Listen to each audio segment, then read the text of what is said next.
forgot where you came from, kid. But I know where you're going. We'll tear your soul apart.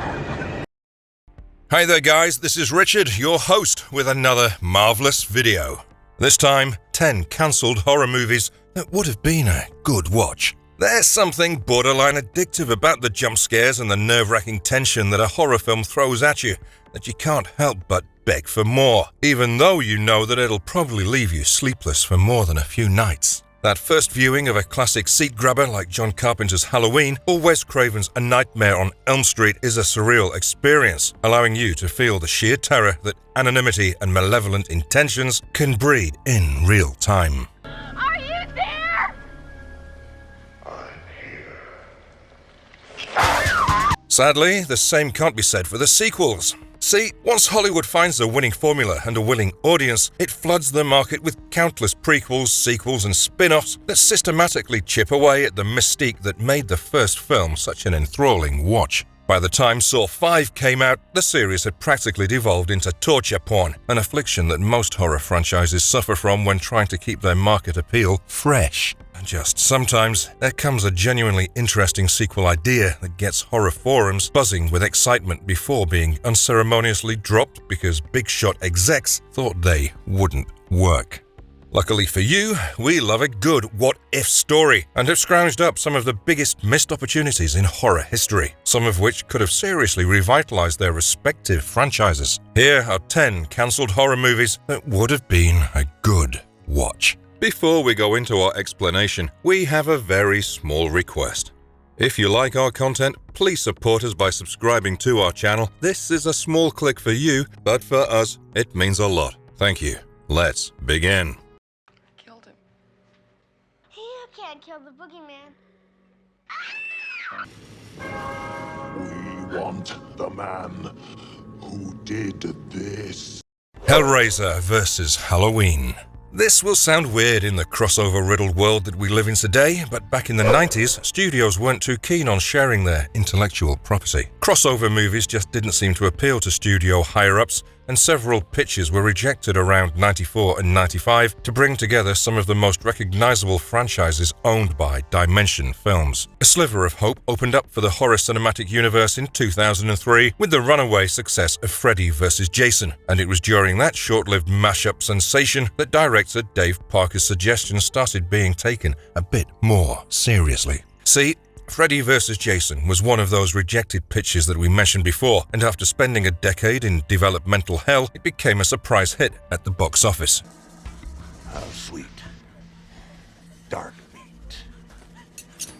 And so, events were put into motion to produce one of the other pitches that Parker had made, this time concerning the Halloween and Hellraiser franchises. Dubbed Halloween, it would have changed Michael's backstory to align with Hellraiser lore. Before killing his sister, a young Myers received the lament configuration from a stranger while trick-or-treating and got possessed by the Lord of the Dead in the process.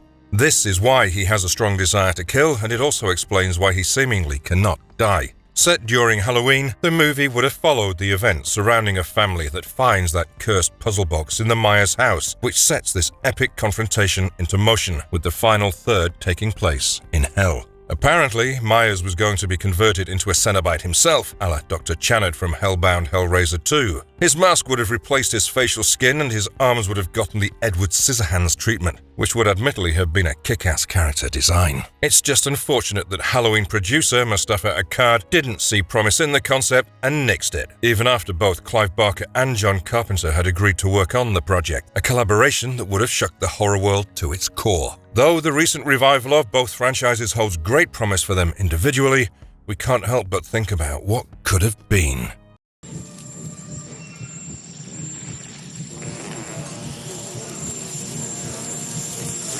Neil Blomkamp's Alien 5. There was a time when all Neil Blomkamp would talk about was the Alien movie he really wanted to make. Seriously, it was hard to find a press junket where he didn't gush about wanting to give the iconic franchise the direction he felt it deserved, and after he posted some concept art for his vision to his Instagram account, it was all that the fans could talk about. Sigourney Weaver herself was excited about the project. She had rejected at least one Alien-related sequel script from its creator, Ridley Scott, so her agreeing to star in Neil's version was a big positive for the filmmaker's ambitions. Since then, 2 prequel films have been released, and it doesn't look like we're gonna get to see Blomkamp's dreams come to life anytime soon either. It's not the director's fault. If anything, the reason we're not getting Alien 5 is because Fox simply seems to have lost interest. At one point, there were 2 Alien films being developed by Fox, Scott's prequel Prometheus and Blomkamp's Alien 5, which was put on hold after the former's box office success. And after 2017's Alien Covenant, it became evident that it was never coming out, a fact that Blomkamp confirmed in a 2021 interview. Which is a shame, because on paper, it sounds like it had the potential to give the series a much-needed course correction.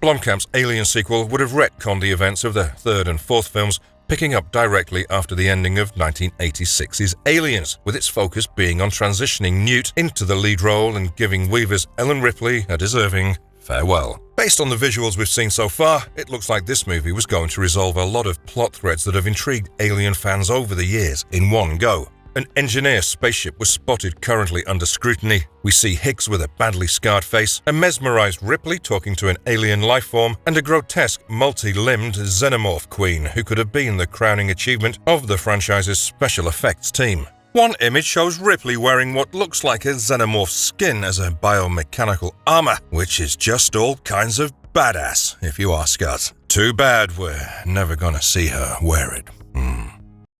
Every town has an Elm Street. Peter Jackson's Nightmare on Elm Street 6. When he's not busy breathing life into Middle-earth or filming zany cameos for his many productions, Peter Jackson can be found dabbling in horror films. That might be surprising to some of you, but the man actually loves the genre, having broken into the mainstream with a psychological thriller in 1994's Heavenly Creatures. It shouldn't come as a surprise then that one of Jackson's scripts was in contention for being adapted into the 6th installment of Wes Craven's genre-defining slasher film, A Nightmare on Elm Street. The only problem was, by this point the franchise had become something of a parody of itself. By the time the 5th movie came around, Freddy Krueger seemed more like a comic book character than the surreal menace from Wes Craven's original film, which is probably why it was also the worst performing film in the franchise at the time. It's a boy! Desperate to revamp its success, and having heard of Jackson's reputation from his feature-length debut Bad Taste, New Line gave the then unknown director a chance to potentially shape the series' foreseeable future. Of course, things didn't turn out as Jackson might have hoped, and New Line instead opted to put out the ludicrously OTT Freddy's Dead, The Final Nightmare.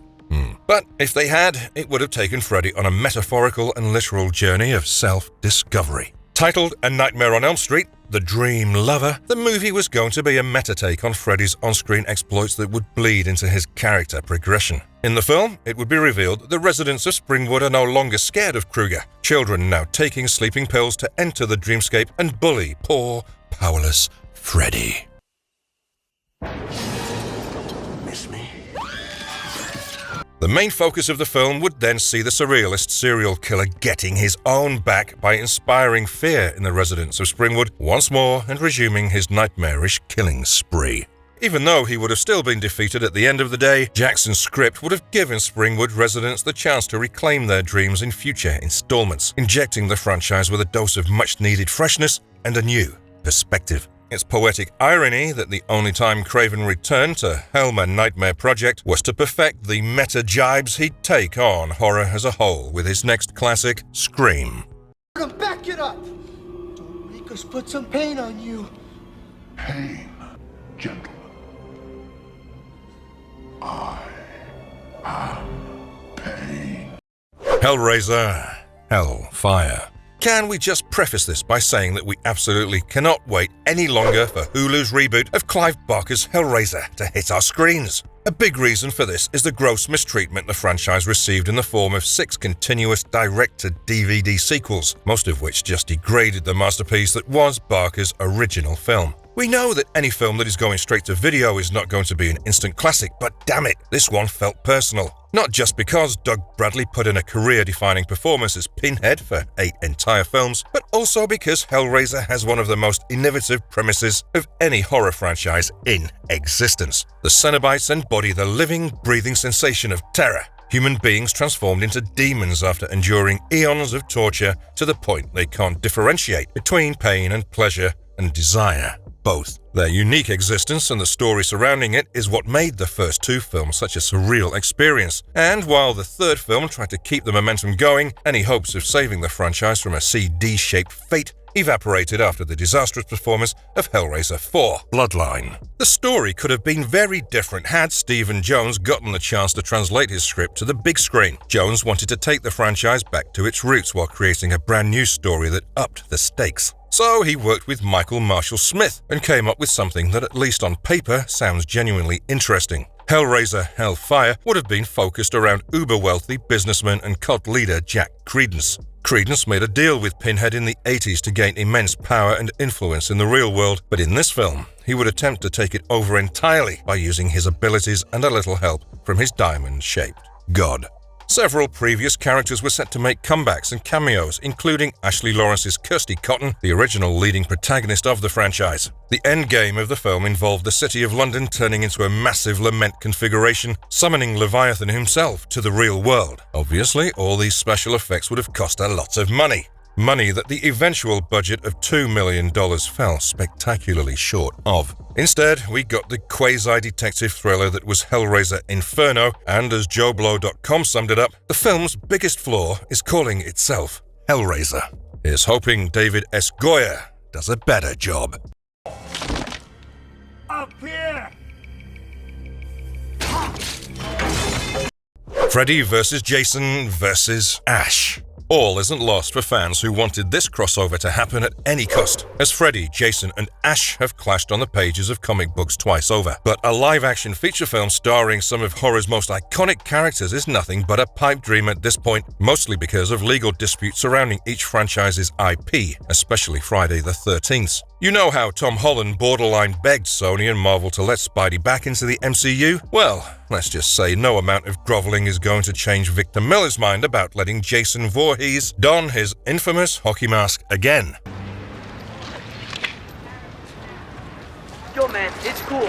You see, sharing property isn't something most major studios are keen on. We've already talked about the decade-long developmental hell that was Freddy vs. Jason. But on top of that, Sean S. Cunningham and Miller, the producer and scriptwriter for Friday the 13th respectively, became embroiled in a bitter legal feud that saw them battle it out for the film's rights for almost 13 years. Seeing as Miller holds the rights to Jason's existence right now, it's going to take a miracle to cast him for the film. And even that might not be enough, because if you ask Bruce Campbell and Robert Englund, they've retired from playing their iconic characters. 74-year-old Englund cited old age the reason for his inability to return as Freddy Krueger, while Campbell said that the short-lived Ash vs. Evil Dead TV series was his last tryst with the character, and besides, there was only so much a franchise could do before becoming creatively bankrupt. So we're gonna have to make do with the plot details and our personal imagination if we want to ever see this film.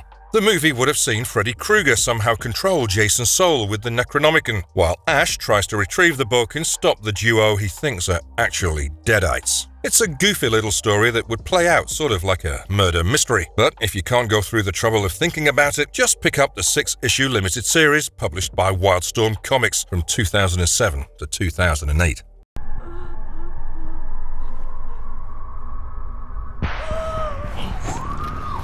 Youre Next 2. 2011's Youre Next was a delightful oddity that struck a chord with slasher and comedy fans alike and managed to garner significant fanfare despite its relatively quiet release. A lot of that has to do with the way the movie was conceptualized and executed. Director Adam Wingard and writer Simon Barrett took one of the most tried and tested slasher premises and flipped it on its head by turning all the gore into laughter fodder in the second half of the film. The story follows a family dinner in an isolated cabin that comes under attack by masked assailants looking to eliminate everyone, or so it seems at first. Wingard and Barrett created one of the most badass final girls to ever grace a slasher flick in the survivalist Erin, who turns the tables on her attackers by luring them into death traps that would make an adult Kevin McAllister very proud indeed. It's not even hot, you dumb bitch. Their cast of improv actors did a tremendous job of undercutting the movie's serious visual tone with some exceptional dark humor that made us crack up despite ourselves. For a production with a budget of $1 million, it raked in a tidy profit by earning almost $27 million at the box office, a phenomenon that usually signals the birth of yet another blood-soaked horror franchise. So, it was a surprise when Wingard and Barrett revealed they had no plans to make a sequel, and the rationale behind it was actually measured for once. In an interview with IndieWire, Barrett said, "When Youre Next came out, it was like, oh okay, that's a modest success, but not enough that we had to worry about a sequel. $27 million is a good earning figure for an independent production, but Youre Next wasn't a blockbuster cash cow they could milk, and they knew that when they went into it. In fact, the original ending of the first film would have seen Erin die, but that was changed to a bleak, ambiguous joke that left room for interpretation. Still, that's not to say they didn't have an idea for where the sequel would go. Youre Next 2 would have seen Erin get arrested for the murders she committed. While being transported to a prison facility, her van is attacked by Lamb Mask, who has managed to survive the stabbing and is out for revenge. The film's big action set pieces would have taken place in a booby-trapped meth lab, which sounds deliciously brutal. Too bad we're never gonna get to see it. I'll get you out of this. You stupid dyke. The Last House on the Left 2. Considering how brutal and graphic the first installment was, perhaps it's for the best that this film never gets a sequel. In 2022, we know Wes Craven as one of the most important figureheads of the horror genre, but in 1972, his career almost came to an end before it ever took off, thanks to the vicious, blood-soaked imagery that was a staple of his directorial debut. Produced by Sean S. Cunningham, The Last House on the Left was the kind of movie grindhouse enthusiasts loved to see. Visceral, violent, and filled with visuals that focused more on shock and awe than actual story progression. It tells the harrowing tale of two teenagers, Murray and Phyllis, who are headed to a rock concert and try to score some marijuana in the city, but end up getting kidnapped and violently assaulted by a family of psychotic killers led by David Hess's Krug Stillo. Some of the acts they committed against the innocent duo were so heinous and depraved that it landed the film on Britain's infamous Video Nasties list. Sandra Peabody would later come out with more serious allegations of actual abuse taking place on set, which leaves the entire production mired in repulsive controversy despite its $3.1 million earnings.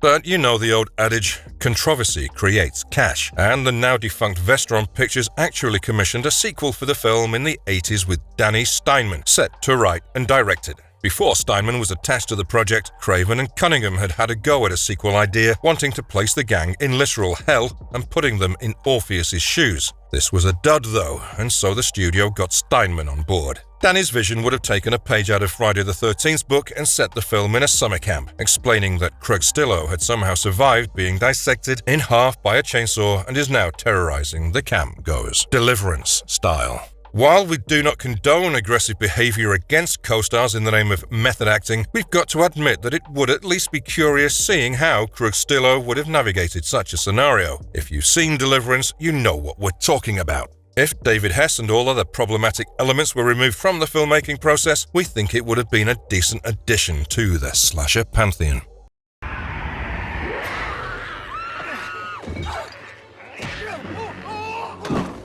Army of Darkness 2.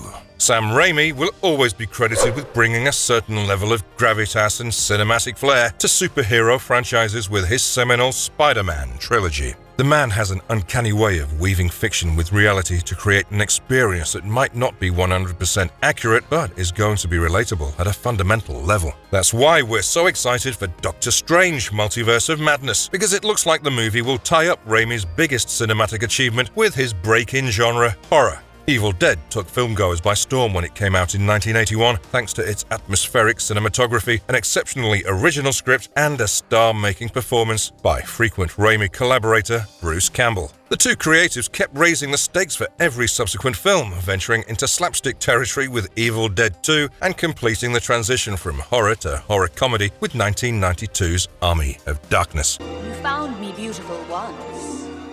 Honey, you got real. Given that the film was packed to the rafters with gags, punchlines, and unforgettable one-liners that made every theatre crowd go rabid at the time, it should have been a given that this zany quasi-spin-off would inevitably be given a sequel to keep those dollars pouring in. Somehow, it took 2 full decades for Ashley Williams to resurface on our screens, and it wasn't as a part of Army of Darkness 2, although that was the reported direction in 2013. Instead, we got the exceptional Ash vs. Evil Dead TV series that was unfairly cancelled after 3 short seasons. Still, if the early drafts are anything to go by, AOD 2 would have taken Ash on his wackiest adventure till date. Picking up directly after the international release ending of Army of Darkness, which saw Ash wake up from a vegetative state in the distant future, AOD 2 would see him go on a Sarah Connors-esque journey, battling Terminator-like machines to yet again save humanity from the brink of extinction. Extremely high production costs and general disinterest has guaranteed it will never happen, with Sony and TriStar opting to reboot the franchise instead. Still, we'd give anything to watch Bruce Campbell take down those metallic bastards with his trusty handsaw, the word groovy echoing from his lips like a battle cry one last time. And if I get him first? Nick Antosca's Friday the 13th, 3D. We mentioned Jason's legal troubles before, but he was already losing steam by the time Victor Miller came around to take his dues. Every FT13 film after the original kept raising the stakes when it came to the action and the lore surrounding Jason himself, turning him from an empathetic psychopath who was wronged as a child to the patron saint of torture, who cannot be killed but will kill you no matter how smart you are. It got to the point that after Freddy vs. Jason, the entire franchise was in desperate need of a reboot, which is exactly what happened with 2009's reimagined version of the original film, helmed by Marcus Nispel. However, negative reviews and Cunningham vs. Miller threw ice-cold water over any hopes of continuing the franchise thereafter, which is a shame because Nick Antosca's Friday the 13th 3D had the potential to bring back lapsed fans while drawing in new ones by taking the series to its roots and trimming off all the unnecessary stuff that had gathered onto the franchise's lore over the decades. This is great! Antosca is a budding pioneer in the horror space, having overseen production for Sci-Fi's excellent anthology series Channel Zero and NBC's Mads Mikkelsen starrer Hannibal, both of which have been received by genre diehard with open arms. For Friday the 13th 3D, Antosca would have taken the series back to its 80s origin story and Camp Crystal Lake, albeit this one is situated on the opposite bank of the 1980 original. It would have introduced a fresh cast of horny, drug-friendly teenagers for Jason to tear apart a few years after his mother's death and kept all the supernatural elements of his character because Antosca enjoyed that version of his characterization the most. If the first draft of this film is anything to go by, we're outraged that this equal parts hilarious and terrifying flick never got made. It is a genuinely exhilarating read with some exceptional zingers, a 60-minute period of classic tension building followed by an all-out rampage in the final third that exhibits everything that made Jason the legend he is today. Don't believe us? Check it out yourself. It's available online, waiting for you to join the ranks of everyone who wants it to get made, including us.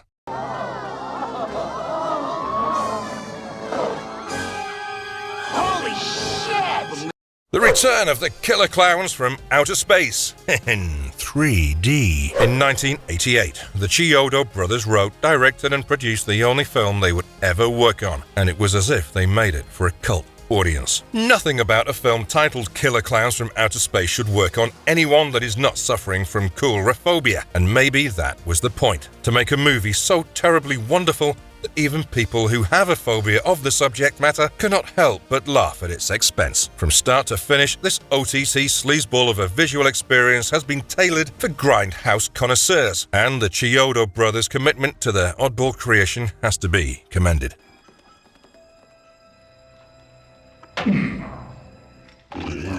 They've always wanted to create a TV series and a full-fledged trilogy affiliated with the franchise to explore its disturbingly clown-centric lore in gruesome detail. The closest they got was around 2018 when a sequel was close to being commissioned after pitches and script ideas spent 30 years in developmental hell. Dubbed The Return of the Killer Clowns from Outer Space in 3D, it would have seen Grant Kramer reprise his role as Mike Tobacco. Only poor old Mikey has turned into the crazy town alcoholic that no one believes, a la Doc Brown. He'd then mentor a new generation of teenage heroes to take on the returning clowns 25 years after their first incursion to Earth. The film would have even seen the infamous Clownzilla make its comeback and was supposed to end with a massive explosion that would wipe out any trace of the invading aliens. And for a very short period of time, it looked like the Chioda brothers would see their dreams realized when Fox picked up the sequel script for development. However, all their hopes were firmly laid to rest when Disney acquired the company in a merger in 2019 and proceeded to cancel 200 titles in development, which included Return of the Killer Clowns. Now, the franchise's only hope to survive is if it gets picked up by Sci-Fi, and that was an increasingly diminishing prospect last we heard.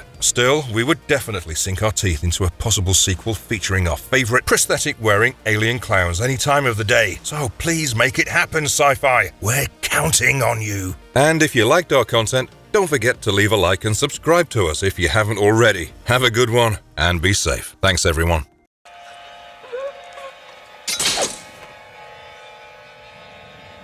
Bring me more.